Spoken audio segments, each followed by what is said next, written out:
Hello students, welcome to my channel learn and lead. आज चलते हैं क्लास 7 2.6 क्वेश्चन नंबर 5 की तरफ। क्वेश्चन नंबर 5 में बताया जा रहा है find the missing term in each of the following. यहाँ पर हमें जो ये फार्मूला दिया हुआ है ना, ये भी फार्मूला दिया है, ये भी फार्मूला है, ये भी फार्मूला है। इसमें जो मिसिंग टर्म है ना, यहाँ पर ये देखें, ये ब्रैकेट में क्या आएगा, ये जो ब्लैंक बनी हुई है यहाँ क्या आएगा, ये हमने फाइंड करना है। कैसे फाइंड करना है, चलते हैं सवाल की तरफ। सवाल मैंने लिख दिया है, जो सवाल में फार्मूला यूज़ हो रहा है वो भी मैंने लिख दिया है। ये सवाल है, ये फार्मूला यूज़ हो रहा है कि प्लस से पहले जो भी टर्म है वो हमारे पास ए है, प्लस के बाद वाली जो भी टर्म है वो हमारे पास बी है, इसके ऊपर होल स्क्वायर, इसके ऊपर होल स्क्वायर। इसको कैसे ओपन करना है, इस तरह ओपन करना है। ये देखिए 16x² यानी ए स्क्वायर दिया हुआ है, बी स्क्वायर दिया हुआ है। ये 2ab कैसे सोल्व करना है, क्या आंसर आएगा, वो मैं यहीं पर सोल्व करता हूँ। आपने रफ वर्क करना है, रफ वर्क सोल्व कर लें यहीं पर सोल्व करके आंसर यहाँ लिखना है, उसी तरह कर दें। सवाल में, पेपर में जब ये सवाल आएगा उनको ये आंसर चाहिए आपका, ये जिस तरह आपने किस तरह सवाल सोल्व किया उनको ये नहीं चाहिए। तो ये बेशक ये आपका जो भी मैं काम करने लगा हूँ आप रफ पे कर लें या यहाँ नीट पे कर लें, आपकी मर्जी है। चलें जी, 4x² है, ये हमारे पास प्लस से पहले वाली जो टर्म है वो हमारे पास a है, तो पहले a को स्क्वायर देना है, यानी 4x को होल स्क्वायर देना है, प्लस 2ab प्लस 2a हमारे पास क्या है 4x, b हमारे पास क्या है प्लस के बाद वाली term 3y plus b² b हमारे पास क्या है प्लस के बाद वाली टर्म 3y, तो 3y का होल स्क्वायर। फार्मूला ओपन करते हैं, 4 को 2 से मल्टीप्लाई करवा के 8 नहीं आएगा, 4 को 2 दफ़ा मल्टीप्लाई करना है, 4 4 जार 16, x को जब स्क्वायर देंगे होगा x² प्लस नंबरों को नंबर के साथ मल्टीप्लाई करवाना है, वेरिएबल को वेरिएबल के साथ। कल की वीडियो में बड़ी अच्छी से आपको बताया था, याद होगा आपको। 2 4 जार 8, 8 3 जार 24, और एक्स वाई दो वेरिएबल नजर आ रहे हैं, उनको मल्टीप्लाई करवाओगे तो एक्स वाई आ जाएगा, प्लस 3 2 जार 6 नहीं करना, 3 को 2 दफ़ा मल्टीप्लाई करवाना है, 3 3 जार 9, और जब y को स्क्वायर मिलेगा तो y²। ये हमारे पास सवाल हो गया सोल्व। ये देखिए 16x² ऑलरेडी गिवन है, 9y² ऑलरेडी गिवन है। ब्रैकेट में क्या चीज़ मिसिंग थी, वो ये है 24xy, तो यहाँ पर लिख देना है 24xy। इतना सा काम था। चलते हैं अगले सवाल की तरफ। सवाल नंबर 2 लिख दिया है, सवाल नंबर 2 में जो फार्मूला यूज़ हो रहा है वो भी लिख दिया। देखें a-2b का होल स्क्वायर, यानी ये वाला फार्मूला यूज़ हो रहा है a-b का होल स्क्वायर। कैसे ओपन होना है, पहले a का स्क्वायर है तो इस माइनस पहले जो भी टर्म है वो हमारे पास a होती है, तो ऑलरेडी ये है, a को स्क्वायर दे दिया, -2ab, ठीक है, वो भी हमारे पास यहाँ पर सोल्व शुदा है, प्लस b²। जो b² यहाँ पर है ना वो क्या है, वो हमने फाइंड करना है। चलते हैं फाइंड करते हैं। चलें जी, सबसे पहले क्या है a², हमने ये जो हमारा सवाल है इसमें से a को स्क्वायर देना है। a हमारे पास होती है पहली टर्म, तो ऑलरेडी a है, तो a को होल स्क्वायर दे दिया, माइनस माइनस लगा दिया, टू फार्मूले का लगा दिया, ए बी को मल्टीप्लाई करवाना, ए हमारे पास माइनस से पहले वाली टर्म होती है जो ऑलरेडी ए है, क्या बात है।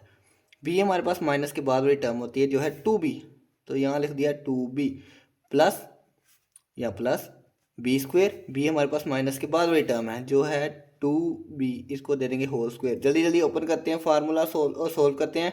ए को जब स्क्वायर देंगे a² बन जाएगा, माइनस 2 को 2 के साथ मल्टीप्लाई करवाएंगे 4, नंबर को नंबर के साथ मल्टीप्लाई करवाया, वेरिएबल को वेरिएबल के साथ मल्टीप्लाई करवाया तो ए बी आ गया, प्लस 2 को 2 से मल्टीप्लाई करवाया, यानी 2 दफ़ा भी मल्टीप्लाई करवाओगे तब भी 4 ही आएगा, बी को स्क्वायर देंगे तो b² आ गया। चलें जी, a² गिवन है, minus minus 4ab plus plus, तो यहाँ पर मिसिंग जो बॉक्स है उसमें क्या आना था 4b², तो यहाँ लिख दें 4b²। इतना सा काम था। अब ये जो सारा काम है, ये वाला काम जो मैंने किया है ये सारा रफ वर्क है, आपने सवाल के नीचे करना है, सवाल के नीचे कर लें, रफ वर्क में करना है, रफ वर्क में कर लें। आपको पेपर में बस ये बॉक्स में जो रियल आंसर है वो लिखना है। अगले सवाल की तरफ चलते हैं। क्वेश्चन नंबर 3 लिख दिया है, जो फार्मूला यूज हो रहा है क्वेश्चन नंबर 3 में वो भी लिख दिया है, a+1/2b का होल स्क्वायर, यानी ये वाला फार्मूला यूज हो रहा है a+b का होल स्क्वायर। किस तरह ओपन हुआ है, पहले a को स्क्वायर देना है, a को स्क्वायर मिला हुआ है, प्लस 2ab, ये जो 2ab है ना वो हमने फाइंड करना है, b प्लस प्लस b को स्क्वायर ऑलरेडी मिला हुआ है, इसको फाइंड करना है हमने, 2ab को ढूंढना है, 2ab क्या है। चलें सोल्व करते हैं इस सवाल को। सबसे पहले a को स्क्वायर देना है जो कि ऑलरेडी मिला हुआ है, ए प्लस से पहले वाली टर्म होती है जो ऑलरेडी ए है, ए को स्क्वायर दिया, प्लस 2 लिख दिया, ए बी को मल्टीप्लाई करवाना, ए प्लस से पहले वाली टर्म होती है जो ऑलरेडी ए है, बी प्लस के बाद वाली टर्म 1/2 बी, तो बी को बेशक 1 से बी को हमेशा ऊपर मल्टीप्लाई करवाते हैं, जो साइड वाली टर्म होती है ना इसको ऊपर मल्टीप्लाई करवाते हैं, बी को 1 से मल्टीप्लाई करवाएंगे तो बी ही आएगा, तो b/2 लिख देते हैं, b/2 ठीक हो गया, plus B square, plus B को स्क्वेयर देना है, बी हमारे पास क्या है ये अभी लिखा है b/2, इसको सोल्व करके ये b/2 आया था ना, तो b/2 को होल स्क्वेयर दे देना है। अब फार्मूला ओपन हो गया, इसको सोल्व करते हैं, ए का स्क्वायर ओपन होगा तो ए को स्क्वायर मिल जाएगा, प्लस 2 को ए से मल्टीप्लाई किया, या 2 कट रहा है इसको काट दें, ये 2 इस 2 से कट गया, सिंपल, और ए और बी को मल्टीप्लाई करवाएंगे, ए बी आ गया, प्लस बी को जब स्क्वायर देंगे तो बी को स्क्वायर मिल जाएगा, 2 को जब स्क्वायर देंगे तो 2 4 हो जाएगा, ये लें A square plus A B, तो ये जब ब्रैकेट में क्या आना था A B, plus plus B square और 4, तो बी स्क्वायर और 4 चेक कर लिया करें, पहला और आखिरी दोनों सेम होने चाहिए, बिल्कुल दोनों सेम है, तो दरमियान वाला जो हमारे पास क्या मिसिंग था तो वो ये होगा। चलते हैं आपने आखिरी सवाल की तरफ, सवाल मैंने लिख दिया है, सवाल में जो फार्मूला यूज़ हो रहा है वो भी मैंने लिख दिया है। अब थोड़ी सी किताब में मिस्टेक है, किताब गलती कर लेगी लेकिन मैं गलती नहीं करूँगा क्योंकि मैंने आपको बिल्कुल ठीक पढ़ाना है, ठीक है, किताब से गलती हो गई है कोई बात नहीं, होती रहती है, मैंने वो गलती ठीक कर दी है। यहाँ पर ये फार्मूला यूज़ हो रहा है ए माइनस बी का होल स्क्वायर, ये साइड टर्म ए है ये साइड टर्म बी है, whole square is equal to पहले ए का स्क्वायर, तो ए का स्क्वायर उन्होंने दिया हुआ है माइनस 2ab, किताब में यहाँ पर प्लस लिखा हुआ है हालांकि माइनस लगना था, ठीक है, क्योंकि इन दोनों के दरमियान माइनस है, माइनस 2ab, ये 2ab क्या है वो हमने फाइंड करना है, प्लस प्लस बी स्क्वायर, तो बी स्क्वायर हमारा ऑलरेडी सोल्व है, बस हमने 2ab फाइंड करना है। कैसे फाइंड करना है चलते हैं, सबसे पहले ए को स्क्वायर देना है, ए को स्क्वायर माइनस से पहले वाली जो टर्म होती है वो हमारे पास ए है, यानी x/2 को होल स्क्वायर दे देंगे, माइनस माइनस 2ab, 2 ए और बी को मल्टीप्लाई, ये ए है ये वाली टर्म, माइनस के बाद वाली टर्म ये बी है, तो ए हमारे पास है x/2 ब्रैकेट, और वाई बी हमारे पास क्या है y/2 प्लस प्लस बी का स्क्वायर, बी हमारे पास क्या है माइनस के बाद वाली टर्म यानी y/2, और होल स्क्वायर, बी के ऊपर स्क्वायर है तो होल स्क्वायर भी देना है। चले इसको सोल्व कर लेते हैं, सोल्व करें, x को जब स्क्वायर देंगे तो क्या बनेगा x², 2 को जब स्क्वायर देंगे बन जाएगा 4, 2 जो है वो कटिंग भी हो रही है ऊपर मल्टीप्लाई हो रही है, 2 को एक्स वाई के साथ मल्टीप्लाई करके कटिंग कर लें या 2 को डायरेक्ट कटिंग कर लें, डायरेक्ट भी हो सकती है, ये 2 इस 2 से कट गया, जो बच गया वो लिख दें, x को y से मल्टीप्लाई करेंगे क्या बचा x y, नीचे क्या बचा ये 2 और 2 तो कट गए ना, पीछे अकेला क्या रह गया बेचारा 2, 2 को लिख दें, प्लस y को जब स्क्वायर देंगे क्या बनेगा y², और जब 2 को स्क्वायर देंगे तो बन जाएगा 4, चेक कर लें, x² और 4 लिखा हुआ है, x² और 4 लिखा हुआ है, प्लस y² और 4 लिखा हुआ है, प्लस y² और 4 लिखा हुआ है, पहली और आखिरी टर्म सेम है तो दरमियान वाली ये होगी माइनस माइनस xy/2, इतना सा बस काम था। चलते हैं 2.6 के क्वेश्चन नंबर 6 की तरफ। स्टूडेंट्स क्वेश्चन नंबर 6 के पार्ट 1 की तरफ चलते हैं, जहां पर लिखा हुआ है evaluate the following using suitable identity. अब लिखा है 37 स्क्वायर, बच्चे कहेंगे तेरी इतना आसान सवाल, चलो जी 30 कैलकुलेटर निकालो, 37 मल्टीप्लाई 37, लो जी आंसर आ गया, गलत, उन्होंने कहा है यूजिंग सूटेबल आइडेंटिटी, भाई ना फार्मूले किससे सोल्व करना है, तो फार्मूले तो हमारे पास हमने ये पढ़े हुए हैं, ठीक है, यहाँ पर तो 2 नंबर होते हैं, यहाँ 2 नंबर होते हैं, यहाँ पर तो 1 नंबर है, अब ये कैसे फार्मूला बन गया, तो कोई मसला नहीं है, हम खुद फार्मूला बना लेंगे, कैसे बनाएंगे, बिल्कुल बिल्कुल हम फार्मूला खुद बना सकते हैं, जनरेट कर सकते हैं, कैसे, दोनों इस तरह भी फार्मूला बना सकते हो, इस तरह भी फार्मूला बना सकते हो, कैसे वो आपकी मर्जी है कि आपने प्लस वाला बनाना है या माइनस वाला बनाना है। चलें प्लस वाला हम बना लेते हैं, कैसे देखें, 30 + 7 कितना बन गया 37 बन गया ना, और 37 के ऊपर होल स्क्वायर है तो हम भी इसके ऊपर होल स्क्वायर दे देते हैं। चलें जी 30 + 7 का होल स्क्वायर बन गया ना ए प्लस बी का होल स्क्वायर, यानी प्लस से पहले वाली जो पहले वाली टर्म है वो हमारे पास ए होती है, प्लस के बाद वाली जो टर्म होती है वो हमारे पास क्या होती है बी। बन गया फार्मूला। अब इस तरह इसको ओपन कर लेते हैं। पहले होता है ए का स्क्वायर, ए हमारे पास क्या है 30, तो यहाँ 30 को आपने होल स्क्वायर दे देना है, प्लस 2ab प्लस 2, ए हमारे पास क्या है ये 30 और बी हमारे पास क्या है ये 7 प्लस बी स्क्वायर, बी हमारे पास क्या है 7, तो 7 को होल स्क्वायर दे देना है। अब इनको सोल्व करते हैं। 30 को जब स्क्वायर देंगे तो कैलकुलेटर से बेशक देख लेना ये 900 आएगा। 30 को 2 दफ़ा मल्टीप्लाई करवाना है, 30 को 2 से मल्टीप्लाई नहीं करवाना, 30 2 60 गलत हो जाएगा, 30 को 2 दफ़ा मल्टीप्लाई करवाना है, 30 मल्टीप्लाई 30 900 आएगा। प्लस कैलकुलेटर आपके पास मौजूद है तो 2 मल्टीप्लाई 30 मल्टीप्लाई 7 करेंगे तो आंसर आ जाएगा 420 प्लस 7 2 14, शाबाश नहीं नलायक, 7 को 2 दफ़ा मल्टीप्लाई करना है, 2 से मल्टीप्लाई नहीं करना, कितनी दफ़ा मैं बता चुका हूँ। 7 2 14 नहीं, 7 7 49। कैलकुलेटर आपके पास मौजूद है, प्लस करें तीनों टर्म्स को तो आ जाएगा आंसर 1369। इतना सा सवाल था।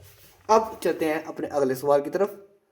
ये हमारा क्वेश्चन नंबर 2, इसको भी बिल्कुल उसी तरह सोल्व करना है। बेशक प्लस वाला फार्मूला इसको बना लें, बेशक माइनस वाला बना लें। प्लस वाला बनाना है तो 60 प्लस 3 का होल स्क्वायर आ जाएगा, अगर माइनस वाला फार्मूला बनाना है तो 70 माइनस 7 का होल स्क्वायर आ जाएगा। जैसे मर्जी करें आंसर सेम आएगा, तो हम प्लस वाला करते हैं ना, प्लस वाला आसान है। क्या कैसे कि 60 प्लस 3, 60 प्लस 3 कितना 63 बन गया ना, तो 63 के ऊपर होल स्क्वायर है तो हम भी इसके ऊपर होल स्क्वायर दे देंगे। अब फार्मूला ओपन करते हैं। कैसे फार्मूला ओपन कर रहे हैं, पहले ए को स्क्वायर देना है। ए हमारे पास क्या होती है प्लस से पहले वाली टर्म, यानी 60 को स्क्वायर दे देना है, प्लस 2ab, 2 हमारे पास फार्मूले का ए और बी। ए हमारे पास प्लस से पहले वाली टर्म होती है जो कि 60, बी हमारे पास प्लस के बाद वाली टर्म होती है जो है 3, प्लस आगे क्या है बी स्क्वायर, बी हमारे पास क्या है प्लस के बाद वाली टर्म जो कि है 3, होल स्क्वायर दे दिया। चलें जी जल्दी से 60 को 2 दफ़ा मल्टीप्लाई करवाना है, 60 2 120 नहीं करना, 60 2 120 नहीं करना, बल्कि 60 को 2 दफ़ा मल्टीप्लाई करवाना है, तो ये आएगा 3600 प्लस अब इन तीनों को मल्टीप्लाई करवाना है। 60 को 2 से मल्टीप्लाई करवाएंगे और उसके बाद उसको 3 से मल्टीप्लाई करवाने, 60 2 120 और 120 को 3 से मल्टीप्लाई करवाएंगे, आएगा 360 प्लस 3 2 6 नहीं करना, 3 को 2 दफ़ा मल्टीप्लाई करना है, 3 3 9। अब इन तीनों को प्लस करेंगे तो आंसर आएगा 3969। कैलकुलेटर पे कैलकुलेटर पर एक दफ़ा आप भी करके देख लीजिएगा। चलते हैं अपने आखिरी सवाल की तरफ। ये हमारा आखिरी सवाल जिसमें कौन सा फार्मूला यूज़ हो रहा है, ये वाला फार्मूला यूज़ हो रहा है। मुझे पता है बच्चे सवाल देख के घबरा गए होंगे, ये कौन सा सवाल आ गया, इसके ऊपर कोई स्क्वायर वगैरह ही नहीं है। तो इसको हमने ये वाला फार्मूला बनाना है। कैसे फार्मूला बनाना है, यहाँ पर देखें ए के ऊपर स्क्वायर है, माइनस बी के ऊपर स्क्वायर है, यहाँ पर कहीं स्क्वायर भी नज़र नहीं आ रहा, यहाँ कहीं माइनस नज़र नहीं आ रहा। कैसे हम ये बना सकते हैं या ये वाला बना सकते हैं, चलें कोशिश करते हैं। देखें ज़रा यहाँ क्या लिखा है 34 को मैं लिख सकता हूँ 30 प्लस 4, 30 प्लस 4 क्या बना 34 बन गया ना। अब मल्टीप्लाई का मतलब ब्रैकेट ही होता है ना, तो ब्रैकेट डाल देता हूँ। 26 को मैं लिख सकता हूँ 30 माइनस 4, लिख सकता हूँ, बिल्कुल लिख सकता हूँ। अब देखें वो ये नहीं बन गया a plus B A minus B, 34 plus 4 30 plus 4 30 minus 4। अब क्या करना था, ये अब फार्मूला बना लेते हैं। ये भी 30 नज़र आ रहा है, ये भी 30 नज़र आ रहा है, 2 दफ़ा 30 है तो 30 को एक दफ़ा लिख के ऊपर स्क्वायर डाल दें, प्लस माइनस माइनस, या फार्मूला भी दे सकते हैं ना। मैंने आपको ये बिल्कुल अच्छी तरह समझाया हुआ है। हमने इसको इस फार्मूले में कन्वर्ट करना है। यहाँ पर पहले एक का स्क्वायर था, ठीक है, और ए हमारे पास यहाँ पर थी पहली टर्म यहाँ पर हमारे पास क्या है 30, तो 30 को लिख के ऊपर स्क्वायर डाल देना, क्योंकि यहाँ पर हमारे पास ए के ऊपर स्क्वायर, आगे माइनस है माइनस डाल दिया। अब बी है, बी हमारे पास क्या है प्लस के बाद वही टर्म, तो प्लस के बाद वही टर्म क्या है 4, तो 4 को होल स्क्वायर दे देना है। एक तो ये रट्टे वाले तरीके से मैंने आपको समझाया था, एक मैंने बिल्कुल जो क्लियर हमारा सिंपल तरीका है ना उस तरीके से बताया था। क्या तरीका है कि यहाँ पर 30 दो दफ़ा नज़र आ रहे हैं, एक दफ़ा लिख के कितनी दफ़ा 30 नज़र आ रहे हैं, 2 दफ़ा, ऊपर 2 डाल दिया, प्लस माइनस माइनस 4 कितनी दफ़ा नज़र आ रहे हैं, 2 दफ़ा, उसको एक दफ़ा लिख के कितनी दफ़ा नज़र आ रहे हैं, 2 दफ़ा, तो 2 ऊपर स्क्वायर डाल दिया। अब ओपन करते हैं, 30 का स्क्वायर, 30 को 2 दफ़ा मल्टीप्लाई नहीं करवाना, 2 दफ़ा मल्टीप्लाई करवाना है, 30 को 2 से मल्टीप्लाई नहीं करवाना। 30 को जब 2 से मल्टीप्लाई 2 दफ़ा मल्टीप्लाई करवाएंगे तो आंसर हमारा आ जाएगा 900। 4 को 2 से मल्टीप्लाई करवा के 8 नहीं लिखना, बल्कि 4 को 2 दफ़ा मल्टीप्लाई करवा के 4 4 ज़ार 16। अब 900 में से 16 को माइनस करेंगे तो आंसर आएगा 884। ये हमारा आखिरी सवाल भी हो गया सोल्व। शुक्र है 2.6 हुई ख़त्म। बच्चे भी कह रहे हैं मेरे साथ एक एक करके सवाल बना रहे हैं। आखिरकार कब 2.6 ख़त्म होगी? लो हमारी 2.6 आखिरकार हो गई ख़त्म। चलें स्टूडेंट्स, फिर आज के लिए इतना ही। वीडियो अच्छी लगी हो तो सब्सक्राइब कर दीजिएगा, लाइक वगैरह कर दीजिएगा। क्या मतलब लगी होगी, बिल्कुल लगी होगी, क्यों नहीं लगी होगी? इतनी मेहनत से सवाल करवा रहा हूँ तो पक्की बात है भाई की वीडियो कैसे अच्छी नहीं लग सकती। वीडियो अच्छी लगी है ना तो सब्सक्राइब करो। वो देखो भी वो ऊपर सब्सक्राइब लिखा हुआ है, करो शाबाश। मेरे होते हुए जल्दी जल्दी सब्सक्राइब को बटन को दबाओ, लाइक कर दो और कमेंट कर दो। वेरी गुड सर जी, क्या कमाल मेथड है, आप जैसा कोई नहीं समझाता। ये नीचे कमेंट भी कर देना, ठीक है। चलें स्टूडेंट, फिर चलते हैं हम कल, फिर इंशाल्लाह मिलेंगे 2.7 एक्सरसाइज के साथ।